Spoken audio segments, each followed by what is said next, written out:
Waalaikumsalam Ustaz. Baik, kita lanjutkan kepada min dawabiti ta'arudil jarhi wa ta'dil. Di antara dawabit atau hampir mirip maknanya dengan kaedah-kaedah ta'arudil jarhi wa ta'dil, bagaimana menyelesaikan pertentangan penilaian jarah dan ta'dil. Nah, jadi sebelum ini kita sudah membahas tentang adanya pertentangan penilaian terhadap seorang perawi oleh ulama kritikus hadis yang berbeda satu dengan yang lain. Nah, sehingga disebut dengan ta'arud. Bisa jadi sebagian ulama menilai jarah, tapi ulama lain menilai dia sebagai adil. Itu namanya ta'arud. Nah, bagaimana cara menyelesaikan pertentangan penilaian jarah atau adil itu? Di sini paling tidak ada 20 dawabit atau 20 keedah untuk menyelesaikan pertentangan jarah dan ta'dil itu. Al-asul mu'tabar inda ta'arudil jarhi wa ta'dil taqdimul jarhil mufassari ala ta'dil. Asal yang diakui atau keedah pokok tentang atau ketika terjadinya pertentangan penilaian jarah dan ta'dil itu adalah mendahulukan penilaian jarah mufassar daripada ta'dil. Nah, itu yang paling tinggi.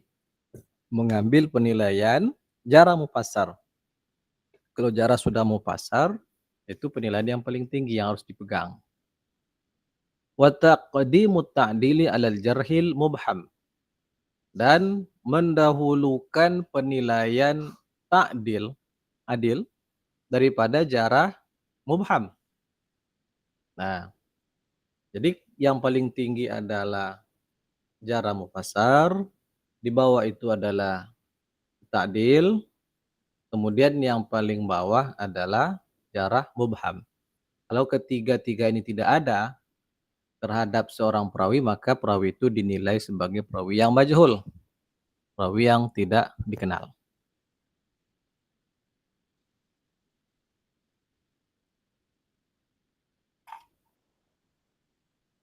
Walakinna hadzal asla tuqayyiduhu dawabitu muta'addidatun tujadu fi sanaya kalamil a'immah indal muwazanati bainal ara'il mukhtalifa fi tawsiqir rawi wa tad'ifihi.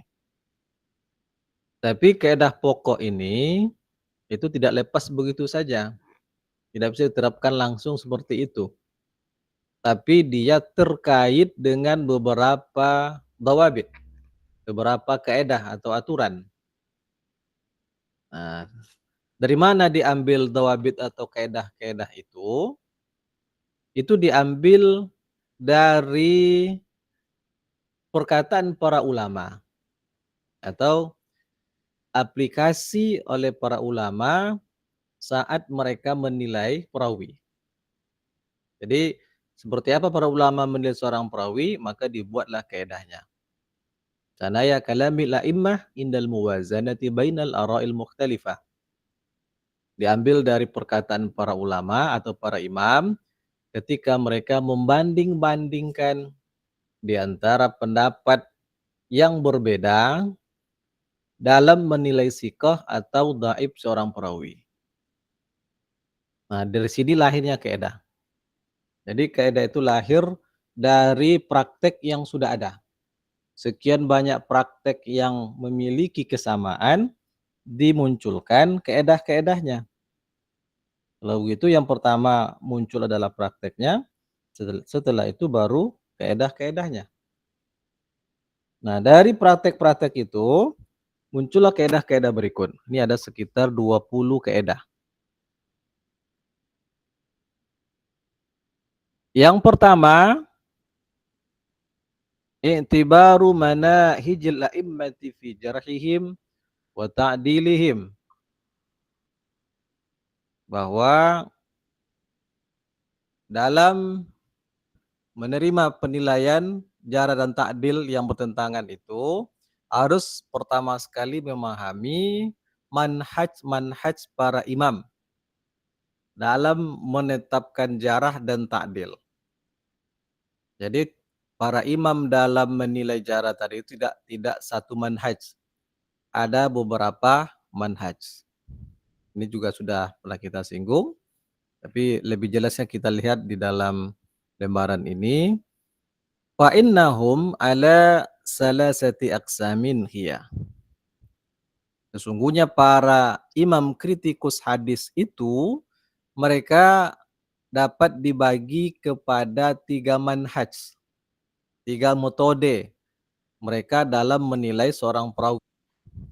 Jadi tidak satu manhaj saja, tapi ada 3 manhaj. Manhaj itu adalah jalan yang terang. At-thariqah, as-sharihah. Sharih, jalan yang terang, jelas. Itu namanya manhaj. Jadi metode yang jelas yang mereka praktekkan dalam menilai seorang perawi.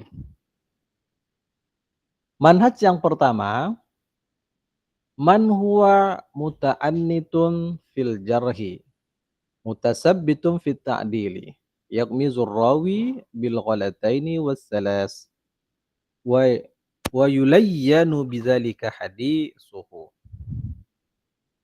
Manhaj yang pertama, para ulama yang muta'annitun fil jarhi.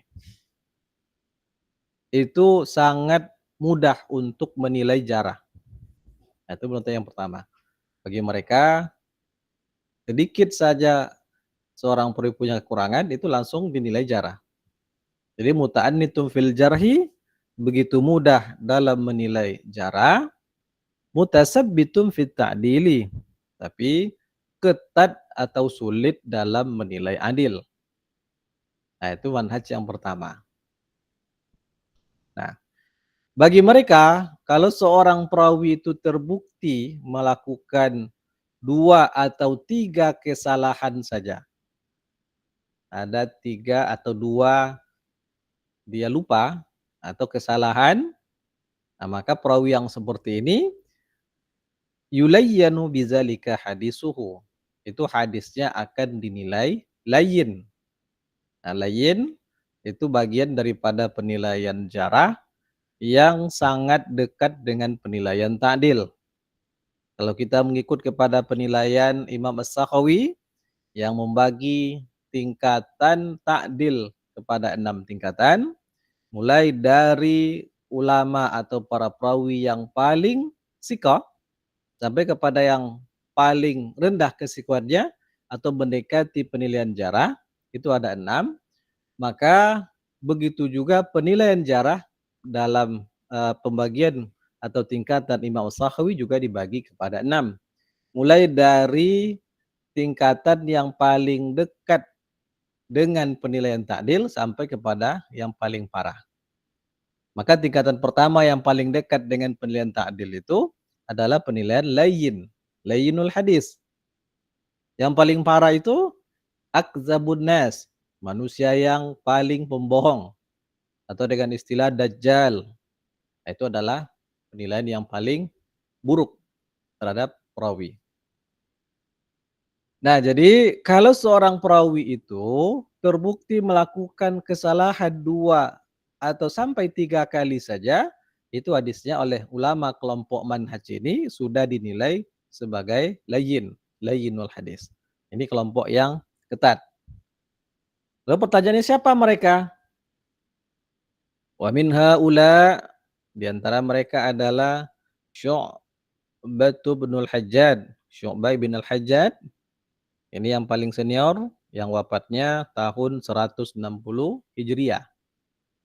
Dan dia pula lah yang merupakan tabaqat pertama.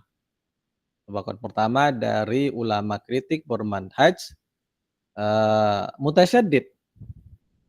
Syu'bah bin al-Hajjaj 160.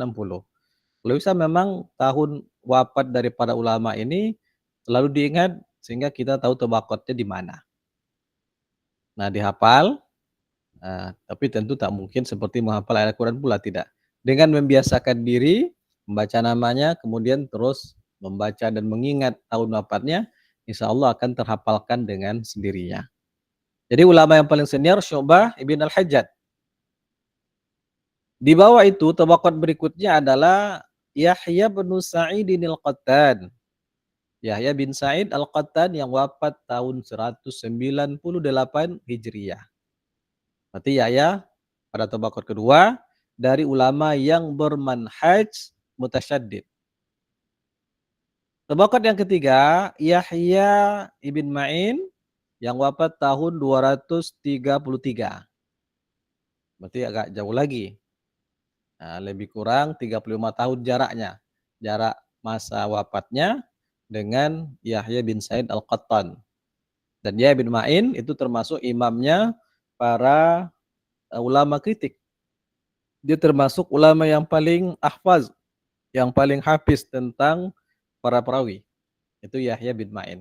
Dan dia bermanhaj mutasyaddid. Tabaqat berikutnya ada Abu Hatim Ar-Razi yang wafat tahun 277. Abu Hatim Ar-Razi itu juga termasuk ulama yang mutasaddid, ketat.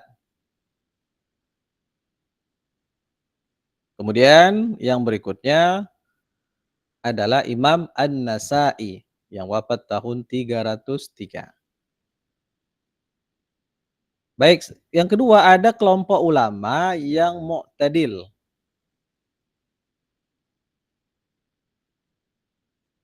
Nah, ini dia.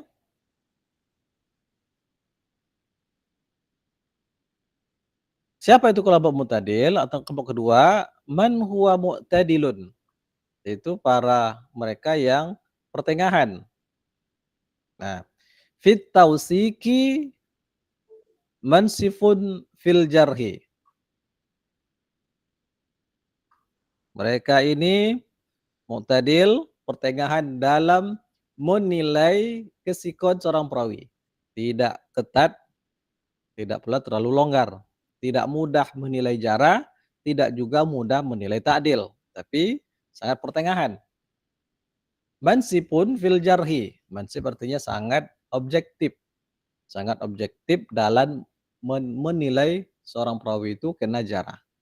Inilah kelompok yang mu'tadil, pertengahan. Jadi tidak mudah menilai jarah, tak mudah menilai sikoh. Nah, itulah kelompok mu'tadil. Dan dalam pertentangan penilaian jarah ta'dil itu lebih banyak kita merujuk kepada pendapat dari ulama mu'tadil atau yang paling mendekati kepada pendapat ulama level mu'tadil atau manhaj mu'tadil. Siapa saja mereka? Yang pertama ada Sufyan Ats-Tsauri yang wafat 161. Sufyan ini ada dua yang terkenal, ada Sufyan Tsauri, ada Sufyan ibn Uyainah. Mereka ini malah satu angkatan, seumuran, artinya hidup pada periode yang sama. Sufyan Tsauri, Sufyan Uyainah. Cuma Sufyan Uyainah ini sangat sedikit dia mengenal para perawi hadis. Nah, berbeda dengan Sufyan Tsauri ini. Dan Sufyan Tsauri itu berada pada tabaqat yang pertama. Kalau pada level mutasaddid itu ada Syu'bah bin Al-Hajjaj yang wafat 160, maka pada manhaj mu'tadil ada Sufyan Tsauri yang wafat tahun 161. Beda tahun wafatnya hanya 1 tahun saja. Nah, itu Sufyan Tsauri. Dan itulah generasi pertama dari kelompok ulama mu'tadil. Yang berikutnya ada Abdurrahman ibn Mahdi. Ibn Mahdi itu tabaqat yang kedua. Wafat 198 Hijriah. Itu satu angkatan dengan Yahya bin Sa'id Al-Qattan yang merupakan ulama atau imam yang bermanhaj mutasaddid pada tabaqat yang kedua. Tabaqat kedua, nah, itu Abdurrahman bin Mahdi pada manhaj mu'tadil. Kalau manhaj mutasaddidnya itu tadi Yahya bin Sa'id Al-Qattan. Tahun wafatnya sama dengan Abdurrahman bin Mahdi. Kemudian yang ketiga ada Wabnu Sa'din, Ibnu Sa'ad. Ibnu Sa'ad ini namanya Muhammad bin Sa'ad. Dia penulis Tabaqatul Kubra, Tabaqat Al-Kubra. Dan itulah termasuk kitab yang pertama sekali yang ditulis tentang biografi para perawi. Muhammad bin Sa'ad, dia wafat tahun 230 Hijriah. Berarti dia masuk pada tabaqat yang ketiga. Kalau pada manhaj mutasaddidnya ada Yahya bin Ma'in yang wafat tahun 233. Maka pada manhaj mu'tadil itu ada Ibnu Sa'ad atau Muhammad bin Sa'ad. Nah, ini dia. Kemudian yang berikutnya ada Ibnu Al-Madini atau Ali ibn Al-Madini. Wafatnya 234. Ini masih satu tabaqat dengan Yahya bin Ma'in pada kelompok manhaj ulama yang mutasaddid. Jadi Ali bin Al-Madini, Muhammad bin Sa'ad itu satu tabaqat yang wafat pada tahun 30-an Hijriah. 230-an Hijriah. Yang berikutnya ada Imam Ahmad bin Hambal. Nah, dia seorang imam fikih, juga imam hadis. Sebagai imam hadis dia punya kitab hadis Musnad, kitab Al-Musnad. Kalau di bidang fikih dia imam dari mazhab Hambali. Itu Imam Ahmad bin Hambal yang wafat tahun 241. Ini sebaiknya memang terhafalkan dengan sendirinya. Berikutnya ada Imam Al-Bukhari yang wafat 256 Hijriah. Kemudian ada Abu Zur'a Ar-Razi yang wafat tahun 264. Ada lagi Abu Daud As-Sijistani, penulis kitab Sunan Abi Daud, yang wafatnya 275. Kemudian ada Ibnu Adi yang wafat 365 Hijriah. Ini jauh sekali ke bawah masanya. Dia terkenal sebagai ulama yang mu'tadil atau bermanhaj mu'tadil dalam menilai kejarahan ataupun keadilan seorang perawi. Berikutnya ada Imam Daruqutni yang wafat 385. Nah, Imam Daruqutni. Inilah kelompok ulama yang mu'tadil, pertengahan dalam menilai, tidak ketat dalam menetapkan jarah, juga tidak mudah menilai adil. Nah, kemudian manhaj yang ketiga, man huwa mutasahil. Itu para ulama yang bermanhaj mutasahil. Mutasahil artinya bermudah-mudah. Lawan daripada kelompok yang pertama. Kalau kelompok pertama itu kelompok imam yang mudah menilai jarah, sulit menilai adil. Tapi kalau kelompok yang mutasahil itu kelompok imam yang mudah menilai adil tapi berat atau sulit untuk menilai kena jarah. Nah, siapa-siapa ulamanya? Ada Al-Hasan Ahmad bin Abdullah Al-Ijli atau Al-Ijli saja.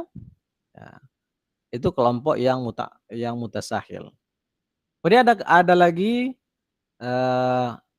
Al-Ijli wafat 261. Ada Abu Isa At-Tirmizi 279. Ada juga mengatakan 278. Itu beda pendapat biasa. Itu Imam At-Tirmizi. Kemudian ada lagi Ibnu Hibban. Nah, penulis kitab Sahih Ibnu Hibban, beliau dikenal sebagai ulama yang mutasahil, mudah menilai adil tapi berat menilai jarah. Dia wafat tahun 354 Hijriah. 354 Hijriah. Kemudian ada Imam Daruqutni, wafat 385 Hijriah. Fi ba'dil awqat.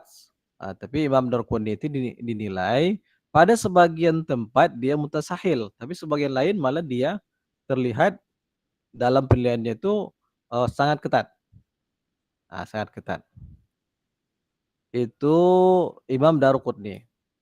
Kemudian ada lagi Abu Abdillah Al-Hakim An-Nisaburi atau yang sering disebut dengan Al-Hakim An-Nisaburi.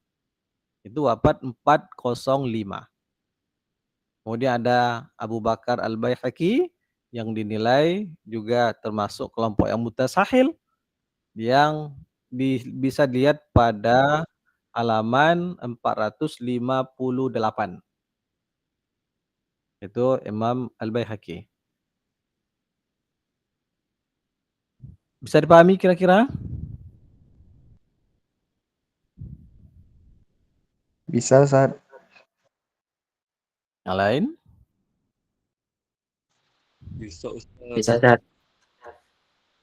Sekarang Insyaallah kita bisa. lihat apa faedahnya. Bisa. Faedah daripada pembagian ini. Berarti sama dengan tujuan. Nah, wa faidatu hadzal taqsimi an-nazaru fi aqwalil a'immati 'inda iradatil hukmi 'ala rawi. Nah, faedah dari membagi-bagi manhaj para ulama kepada 3 manhaj tadi, mutasaddid, mu'tadil, kemudian mutasahil, adalah an-nazaru fi aqwalil a'immah. Bisa melihat pendapat-pendapat para imam ketika mereka ingin menilai seorang perawi. Menilai atau menghukumi seorang perawi, jadi kita tahu apa alasannya. Nah, memperhatikan pendapat para imam itu, karena rentan sekali dan banyak sekali memang terjadi perbedaan penilaian terhadap seorang perawi di kalangan para imam. Jadi dengan begitu bisa mengetahui perbedaan penilaian mereka seperti apa. Nah, fa iza ja'at tawsiqu minal mutasyaddidin. Seandainya atau apabila ada penilaian siqah dari kelompok ulama yang bermanhaj mutasyaddidin, ulama yang ketat, tapi dia menilai siqah. Kita bisa bayangkan ulama ketat itu kan jarang dia menilai siqah. Tapi kalau ditemukan ada ulama yang mutasaddid yang menilai siqah, nah dia kalau mutasaddid fa innahu yu'addu alaihi bin nawajis li syiddati tasabbutihim fit tawsiq. Nah, kalau begitu yu'addu alaihi bin nawajis, gigit dengan gigi geraham. Artinya ambil dengan kuat, berarti itulah pendapat yang paling kuat. Apa sebab?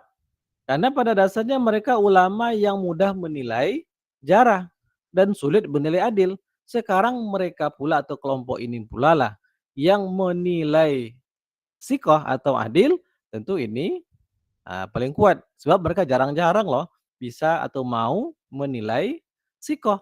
Nah, tapi maka ketika mereka menilai seorang perawi sebagai siqah, itu penilaian yang paling kuat. Nah, logikanya begitu. Jadi fa innahu yu'addu alaihi bin nawajis, pegang atau gigit dengan gigi geraham, ambil. Nah, li syiddati tasabbutihim fit tawsiq. Karena begitu mereka ketat dalam menetapkan penilaian siqah itu. Nah, mereka sulit untuk menilai siqah, sekarang mereka sendiri yang menilai siqah. Berarti itu jarang-jarang. Illa iza khalafal ijma'a ala tad'ifir rawi.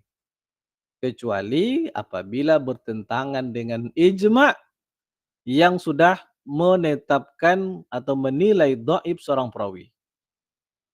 Umpamanya ada seorang ulama level mutasaddid. Dia orang yang ketat. Lalu dia menilai seorang perawi dengan penilaian siqah. Dianya sendiri saja. Berarti bertentangan dengan penilaian ulama lain. Maka kalau seandainya bertentangan dengan penilaian ulama yang lain dalam menilai siqah tadi, maka dibatalkan penilaian itu. Maka dibuat pengecualian. Illa iza khalafal ijma' ala tad'ifir rawi. Kecuali dia menyalahi ijma' dalam hal menilai seorang perawi. Kalau ijma' ya tidak bisa dibantah. Kalau sudah ijma', maka yang berbeda yang satu itu yang harus mengalah, tidak bisa diambil atau diterima penilaiannya karena ijma'. Jadi pengecualiannya yang pertama kalau ijma', kemudian yang kedua, au kanal jarhu mufassaran bima yujarrihu fa innahu yuqaddamu ala tawsiq. Ini alasan kedua. Atau apabila penilaian jarah itu adalah secara mufassar. Kalau secara muab juga tidak masuk. Jadi pilihan jarah secara mufassar berdasarkan apa yang dia nilai jarah itu, fa innahu yuqaddimu 'ala tawsik, yang dia mendahulukan daripada penilaian thiqah. Nah,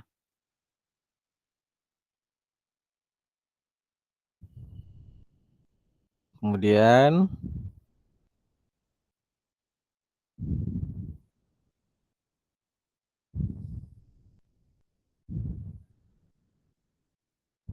itu kalau dia menilai thiqah.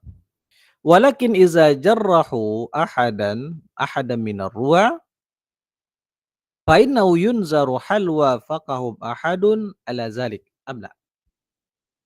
Itu kalau yang tadi kalau dia menilai seorang perawi thiqah. Sekarang dan apabila dia menilai jarah kepada seorang perawi, menilai jarah kepada seorang perawi, artinya siapa yang menilai jarah? Kelompok ulama yang mutasaddid tadi. Nah, fa innahu yunzaru hal wafaqa mahadu ala dzalik. Maka lihat dulu apakah ada yang sependapat dengan dia atau tidak. Kalau tak ada berarti juga akan ditinggalkan. Tapi kalau ada yang sependapat, ada pendukungnya, maka itu akan diambil. Jadi fa in wafaqahu ahadun ala zalika tat'ib wa lam yuwassiq zalika rawi ahadun minal huzzaq fa huwa dha'ifun.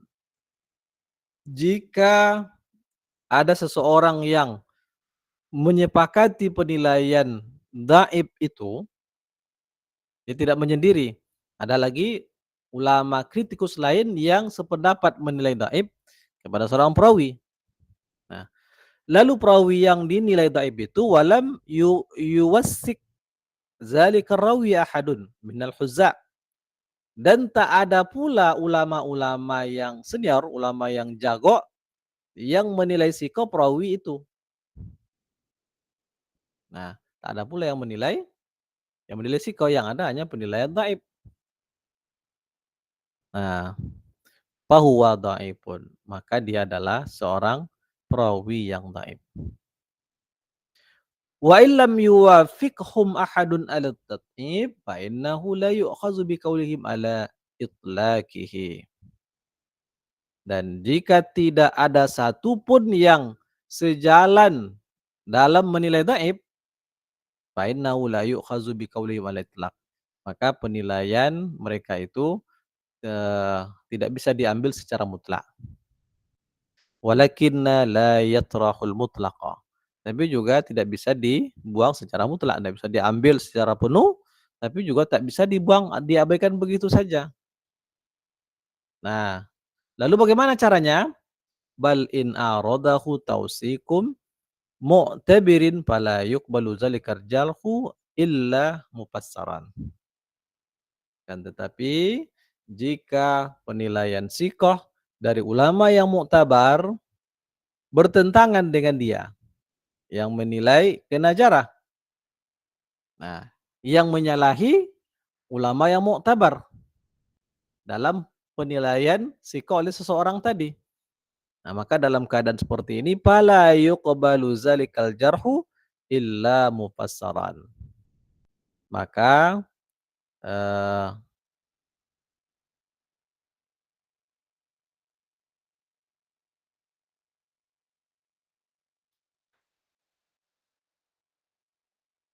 jadi tidak diterima penilaian jarah itu kecuali secara mufassar.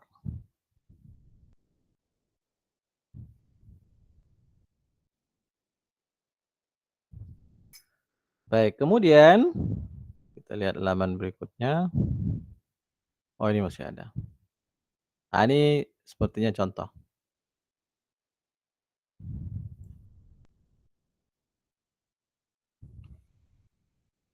Fa iza qala Ibnu Ma'in fi rawin. Apabila Yahya bin Ma'in, itu seorang ulama kritikus hadis pada level mutasyaddid, dia mengatakan atau menilai seorang perawi. Katanya begini, innahu dha'ifun. Sesungguhnya perawi ini adalah orang yang dhaif. Kata Yahya bin Ma'in. Nah, fala yakfi ay yaqula zalika duna bayanin lisababi tad'ifihi ghairihi qad wassaqahu. Ketika Yahya bin Ma'in mengatakan innahu dhaifun. Sesungguhnya perawi ini adalah orang yang dhaif. Fala yakfi an yaqula zalika. Maka tidak cukup untuk mengatakan si Fulan itu adalah orang yang dhaif tanpa menyertai penjelasan sebab kedhaifannya. Karena orang lain itu akan ya sementara orang lain sudah menilai dia sikoh. Nah, itu kata Yahya bin Ma'in. Jadi tak cukup untuk memegang penilaian dhaif yang disampaikan oleh seseorang tanpa disertai dengan penjelasan sebab kenapa dinilai dhaif. Sementara ulama-ulama atau imam yang lain itu sudah mensikohkan dia. Nah, bal masalu hazar rawi yutawaqqafu fi tashihi hadisihi wa huwa ila al-hasani aqrab kama qalahu al-hafiz az-Zahabi. Maka dalam keadaan seperti ini bagaimana? Yutawaqqafu fi tashihi hadisihi, maka ditawakufkanlah penilaian sahih hadisnya itu. Tawakuf itu tidak bisa diterima dan juga belum bisa ditolak. Ini dibiarkan begitu saja sampai ada bukti yang menjelaskan tentang kualitasnya sahih atau tidak. Nah, jadi masalu hadzal rawi yutawaqqafu fi tashihi hadisihi wa huwa ila al-hasani aqrab. Nah, maka yang seperti ini itu ditawakufkan dalam menetapkan penilaian sahihnya dan dan dia lebih dekat untuk bisa dinilai sebagai hadis hasan. Lebih kepada penilaian hadis hasan. Nah, wa iza ja'a tawsiqu minal mutasahhilin fa innahu yunzar. Sekarang apabila penilaian sikoh itu bersumber dari imam yang mutasahil, seperti Al-Ijli tadi, kemudian Al-Hakim An-Nisaburi, Ibnu Hibban dan sebagainya. Nah, jadi apabila penilaian sikoh itu bersumber dari ulama atau imam yang mutasahil, fainnahu yunzar. Itu harus diperhatikan lagi, harus dilihat dulu. Nah, hal wafaqahu mahadun minal a'immah al-akharin ala zalik? Apakah imam lain ada yang menyetujui atas penilaian itu? Penilaian sikoh yang disampaikan oleh ulama yang mutasahil tadi. Ada enggak ulama lain yang mendukung penilaian dia? Nah, fa in wafaqahu bahadun ukhiza biqaulihim. Kalau memang ada orang yang menyetujui penilaian itu, maka itu diterima. Wa in farada ahadum zalika tausik fa innahu la yusallam lahu min adati Ibnu Hibban tausikul majahil. Nah, jika dia menyendiri dalam penilaian sikoh tadi, fa innahu la yusallam lahu fa inna min adatil Ibnu Hibban tausikul majahil. Maka ini tidak selamat baginya karena kebiasaan Ibnu Hibban itu adalah dia mensikohkan para perawi yang majhul, perawi yang tidak dikenal. Nah, inilah yang menyebabkan lemahnya kualitas kitab Ibnu Hibban. Karena orang tak dikenal pun bagi dia itu bisa dinilai sebagai perawi yang sikoh. Ini memang aneh. Nah, inilah yang menjadi alasan utama tidak menjadikan kitab Sahih Ibnu Hibban itu sebagai salah satu dari kitab yang 6. Nah, kita lanjutkan.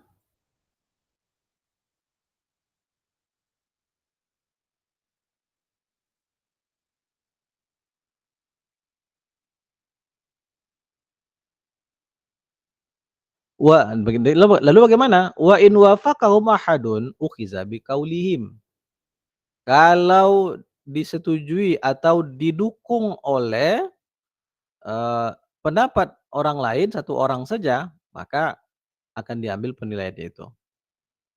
Tapi wa in farada ahaduhum bizalika tausik, tapi kalau dia menyendiri saja dalam menilai sikoh itu, fa innahu la yusallamu lahu, maka ini tidak selamat bagi dia. Fa inna min adati Ibnu Hibban tausikul majahil. Apa sebab? Karena kebiasaan dari Ibnu Hibban itu menilai sikoh para perawi yang majhul. Nah, itu yang menjadi kelemahan dari metodologi Ibnu Hibban dalam menilai sikoh. Seorang yang majhul tidak dikenal, bagi Ibnu Hibban dinilai sikoh dengan syarat-syarat tertentu. Ada 7 nanti syarat yang dia kemukakan, maka dia bisa dinilai sikoh. Wa ammal jarhu falaisu fihi ala manhajin wahid. Adapun penilaian jarah itu tidak satu manhaj saja. Ada beberapa tingkatan manhaj. Bal minhum may yatasahalu ma'ad du'afa aidan. Bahkan di antara mereka itu ada yang bermudah-mudah tasahul juga bersama orang-orang yang dhaif. Seperti Al-Ijli. Ijli itu termasuk generasi awal dari kelompok mutasahil.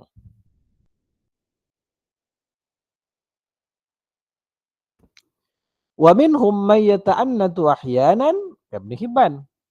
Di antara mereka ada yang kadang-kadang terlalu ketat. Seperti Ibnu Hibban. Nah, kadang kan kita lihat dia maju ke depan. Nah, jadi ini ada orang yang yata'annut ahyanan ke Ibnu Hibban.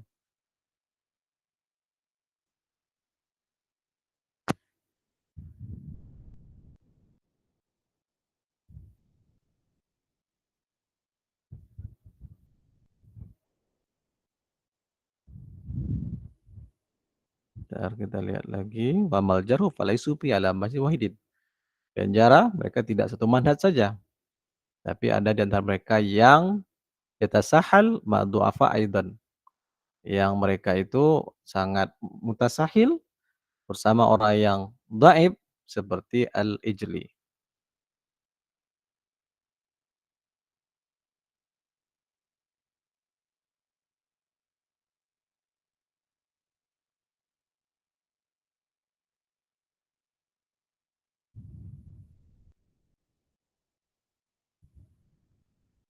Nah, sedikit lagi. Wa amal mu'tadiluna munsifun. Adapun kelompok ulama yang mu'tadil, al-munsifun itu mereka yang objektif dalam menilai. Fa innahu yu'tamadu ala aqwalihim fil hukmi ala ruwa jarhad wa ta'dilan. Nah, adapun ulama yang mu'tadil lagi objektif itu dipegangi penilaian mereka itu dalam menghukumi perawi baik penilaian jarah ataupun ta'dil. Jadi penilaian ulama mu'tadil itu yang paling bisa dipegangi. Nah, tapi ada syaratnya, malam yu'arid tausikuhum bi jarhi mufassar khala minan ta'annud wa tasyaddud. Tapi syaratnya selama tidak bertentangan penilaian psiko mereka itu dengan penilaian jarah mufassar. Kalau penilaian mereka itu penilaian ta'dil mereka itu bertentangan dengan jarah mufassar, tetap dikalahkan oleh penilaian jarah mufassar. Nah, qala minat ta'annud wa tasyaddud, yang tidak ada sikap yang ketat dalam penilaian ta'dil itu. Jadi selama penilaian psiko mereka tidak bertentangan dengan penilaian jarah, maka diterima. Fa innahu yuqaddamu ala tausik. Nah, kalau ada penilaian psiko mereka bertentangan dengan jarah mufassar, maka tetap penilaian jarah mufassar didahulukan daripada penilaian psiko. Inilah satu kaidah dari 20 kaidah yang insyaallah akan kita lanjutkan pada mata kuliah ilmu jarh ta'dil yang kedua. Ini yang pertama. Mudah-mudahan kita bisa menyelesaikan satu kitab ini dalam 2 mata kuliah al-jarh wa ta'dil ini. Baik, barangkali ada pertanyaan sampai di situ?